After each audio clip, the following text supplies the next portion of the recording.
like for me, so I just want to give an example of literally like the next month after the breakup, I moved back to my parents' house. I became my own I would say like my own person again. I didn't have somebody to check up on. I literally was like, I think I was done with work at 6:00, was driving in my car, and I was like, man, I could just, and this probably is a testament to the type of relationship I had, but I was like, I can just go to Wawa and like get a slushie and just sit outside for like 20 minutes without somebody checking up on me or like somebody texting me or somebody bothering me. And it's like, I literally almost cried like in my car. Like, I'm like, I have my own time again. And I don't want to feel like I owe somebody my time for a good couple years. Like, I don't know what's going to happen, but that's like my plan for me mentally at this point. And it's just so nice to also not have any decision that I have is dependent on another person's life. Sure. It's no longer that. It's just me, my decisions, and that's it. And I roll with it. And I have to deal with the consequences. It no longer affects somebody else. And that's just like freeing. And that's like so nice to me. Like, I live alone now, like in my own solitude. And I'm like, I can just do whatever. It's just so freeing for me. And it makes me want to cry. No, I would get that. One thing I will say is just a general observation. It sounds like the relationship was smothering.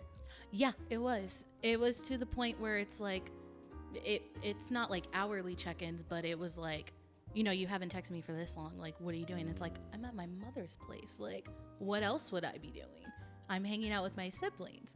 And so like that also like was a lot of like reflection of like, you know, I don't owe anybody an explanation. I said what I said. Either you take it at face value or you don't. Like it's even more like, it's even more shocking to me because I was always open in my relationship. I was always transparent. That's what we set as like the boundaries of we're loyal to each other. We're in a long lasting relationship. You have no reason to think that I'm doing anything other than what I tell you. So why are you conflicting? Like when I say it, why are you challenging what I say? That makes me feel like you're not being truthful with me. Yeah. But that's just from my perspective. So that's fair.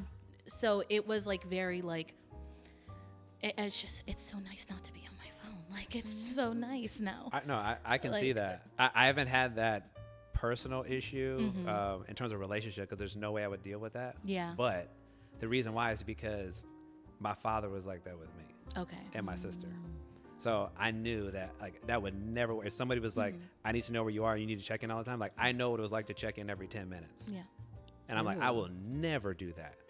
I don't want to put somebody in that situation. And I definitely don't want to have to feel like I need that from somebody, right? Because I think that can cause a person to feel more insecure and ask a lot of questions about what is it about what I'm telling you that you don't trust or you don't feel confident that was always the arguments. Like, it was always like, what do you mean? And it's like, by this inflection, like, of what word that you used, like, this is what led me to believe in it. And I'm like, but you know who I am as a person, so why are we even doing this right now? Like, we live together. It's not like I'm off doing, like, we lived together for a long span of time.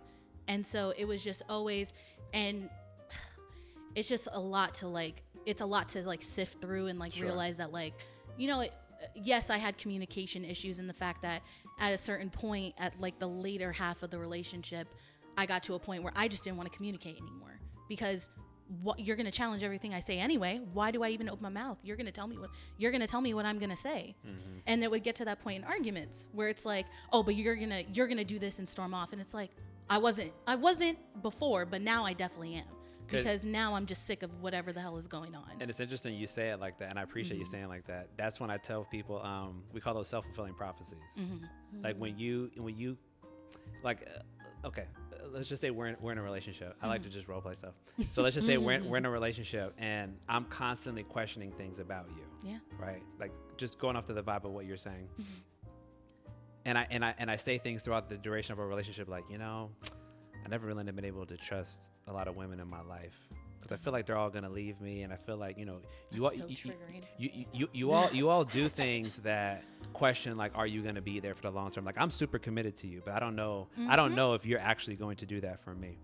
And then, you know, I bet one day, Shania, I'm gonna say something. You're gonna go run to another man, and you're going to I don't know what you're going to do, but it's going to end up becoming the death of our relationship. And it's going to be your choice. It's not because I want that. God, were you in the room with me when I had this No, conversation? I wasn't. He was I wasn't. actually. This is Surprise. almost like, I wasn't, but I'm fairly good at role well, play. yeah. But no, but I say that because sometimes other people don't recognize when they do that, they're creating the very narrative that they're going to see. It's kind of like, I also talk about things like projection. So let's say I'm not happy with myself or some aspects about myself. Yeah. So what happens is I go into spaces where it's new people, whether it's colleagues, friends, family, whatever. And I project those assumptions I feel are true for me onto other people. They may not be mirroring that back. They may be like, I don't know what you're talking about. Like, I don't feel that way about you. I don't agree with that. But I don't hear you. Yeah. Because I don't like me. So I don't really care what you say. Like, you can be talking to me and giving me a compliment right now, and all I heard when I saw your lips was, you're ugly, you're this, you're that, I don't trust you. And so it doesn't really matter. And then so my disposition and my attitude towards other people is, well, you're not going to trust me. I'm not attractive. You don't want to communicate with me anyway. So then I'm kind of downing myself. And then maybe if I'm in a relationship, it becomes my reality because I keep pushing that narrative so far. I push that narrative so far that it's going to happen. Yeah. Not even because the person, like you said, even wanted to. You kept suggesting it over and over again. You're like, you know what? Now I'm just going to do it.